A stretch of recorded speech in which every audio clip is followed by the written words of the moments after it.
This is an 0353 Mercedes-Benz C270 CDI Avantgarde automatic. It's a 4-door saloon, finished in Jasper blue metallic,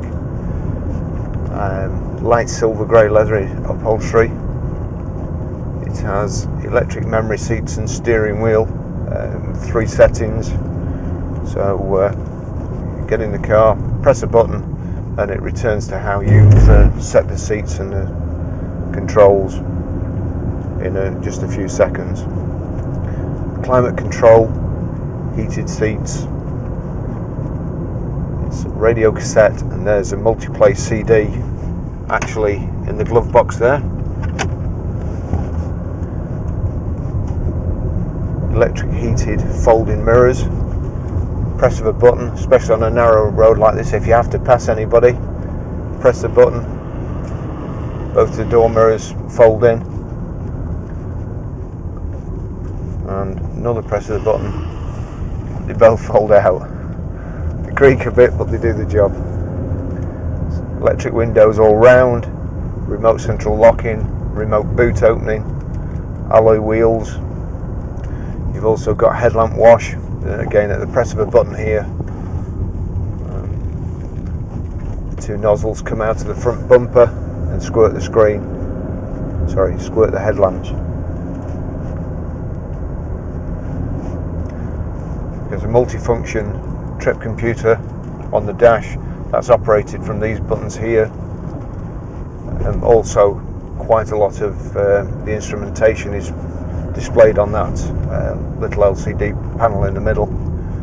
Outside air temperature, oil levels, stuff like that.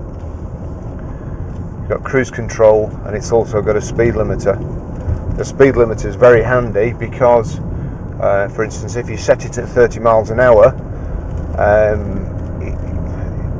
it will not allow you to accelerate past 30 miles an hour. And it also uses engine braking. Say, for argument's sake, you were accelerating down a hill, or the force of gravity was taking you, it uses engine braking, changes the gears down, and slows the vehicle down that way. So that's quite handy. It has the Nokia old style telephone kit, which just needs a SIM card. Even if you've got a fancy Apple phone like I have, it's well worth just buying a SIM card just to make telephone calls while you're in the car. It saves you £1,000 fine and also 3 points on your licence. The automatic gearbox has 2 settings, winter and sport, or winter and summer I suppose you could say. The winter mode won't allow you to set off too fast and spin the wheels, sets the car off in seconds so you don't lose traction.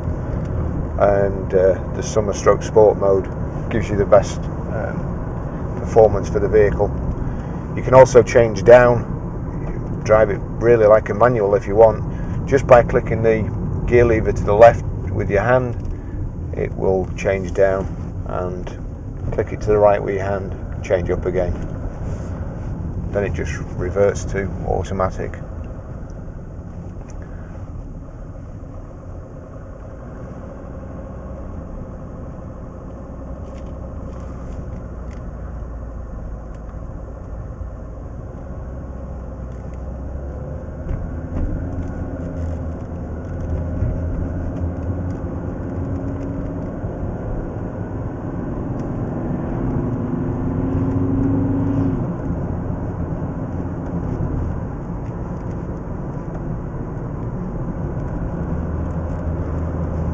Car's got a full service history, but will need servicing according to the dashboard in 1200 miles.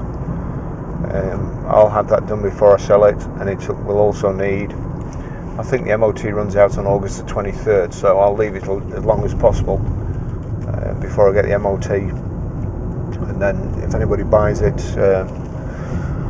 any time on from July the 23rd, they'll get a 13-month MOT.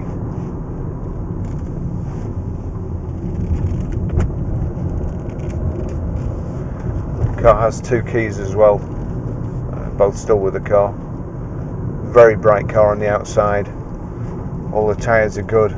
The interior is very, very clean. I'm using the car myself. It's taxed till August.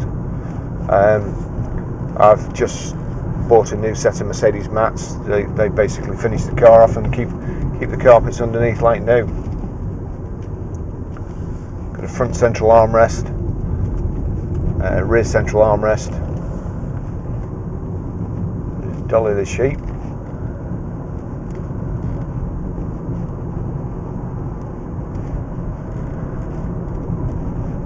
Before, when I set the speed limiter for 30, the car was basically ticking over at 1500 revs.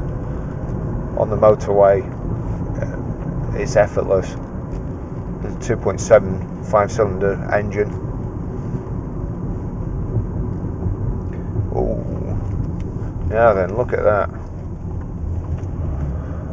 An old Alfa, Mrs. Robinson.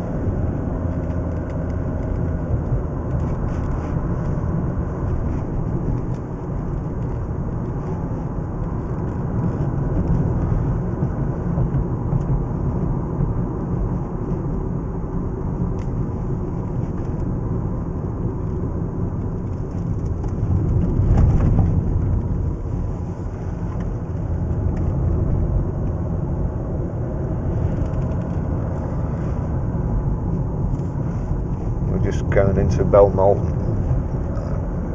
here.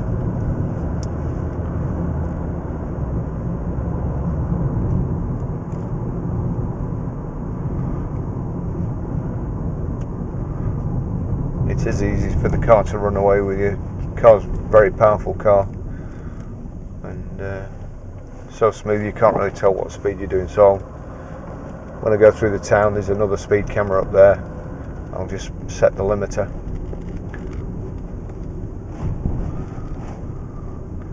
Again, whenever I do these test drives, I always seem to manage just to go over the speed limit, not intentionally, because I've nowhere to go and all I need to get there.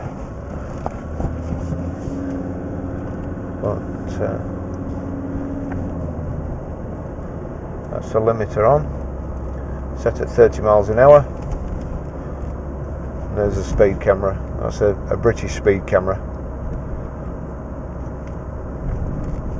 Painted bright yellow so you can see them, but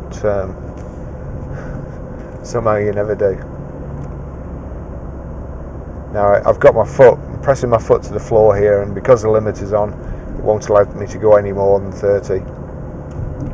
And when we go down the hill, I'll just show you, it uses engine braking to slow the vehicle down so that you don't exceed 30.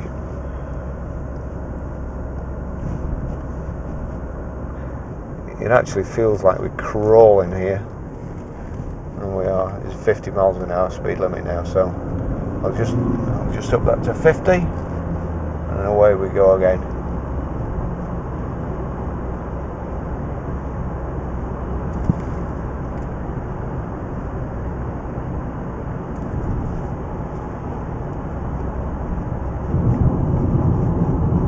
Now the difference is with a speed limiter is if you let your foot off the accelerator, of course you can slow down without having to brake. With the cruise control, I'll set the cruise, knock the limiter off, set the cruise, and then of course I've not got my foot on the accelerator and it's just staying at that speed. You can actually adjust. I'll just adjust it down going around this corner. If you just click the lever downwards, it decreases the speed by a couple of miles an hour each click, and if you click it upwards again, it increases it upwards, so you can set the exact speed you want.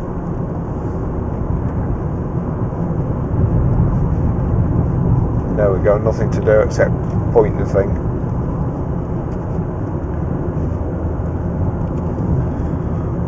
I think that's about as much as I can say about the vehicle.